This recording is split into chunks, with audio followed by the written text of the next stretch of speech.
জানতে চেয়েছেন যে সিঙ্গাপুরে বাসা ভাড়া কেমন? ওকে। সিঙ্গাপুরে হচ্ছে আপনি যদি ফুল বাসা নিয়ে থাকতে চান, ২ রুমের বাসা মিনিমাম আমি বলছি একদম অনেক, অনেক জায়গায় একটু কমও পাওয়া যায়, অনেক জায়গায় আবার বেশি, বেশি ২৫০০ থেকে শুরু হয় আরকি। শুধুমাত্র বাসা ভাড়া। আর আদার যে কস্ট আছে কারেন্ট বিল, গ্যাস বিল, আদার যে পিওবি গুলো আছে ওগুলো আপনার হচ্ছে এটার সাথে ইনক্লুড হয়। আর যদি আপনি সিঙ্গেল রুম নিয়ে থাকতে চান, যেমন হচ্ছে কমন রুম আছে যেটার সাথে ওয়াশরুম অ্যাটাচ থাকে না। এটার কমন রুমগুলোর ভাড়া মিনিমাম এখানে অনেক সিঙ্গেলরাও থাকে, আবার অনেকে আছে যে কাপলরাও থাকে। তো ওইটার বাসা ভাড়া আপনার মিনিমাম ৮০০, ৭০০, ৮০০ থেকে শুরু হয়। আর এখন আরও বেশি। কোনো জায়গায় আমি দেখছি যে ৮০০তেও পাওয়া যায়, আবার কোনো জায়গায় আপনার ১০০০-এর নিচে নাই, ১০০০-এর উপরে। আর মাস্টার বেডরুম যেটা, সেটার সাথে হচ্ছে ওয়াশরুম অ্যাটাচ থাকে।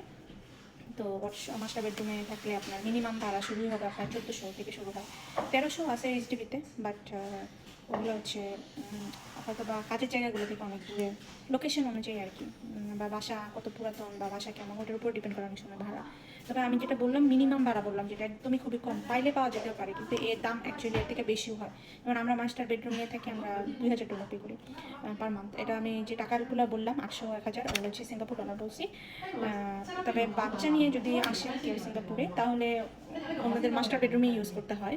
তো কমন বেডরুমে সব বাসায় অ্যালাউ করে না, বা মানে বাচ্চা সহ মাস্টার বেডরুম নিতে হয় যারা টুরিস্ট আছেন বা যারা এখানে থাকেন, জব করেন, এই আর কি।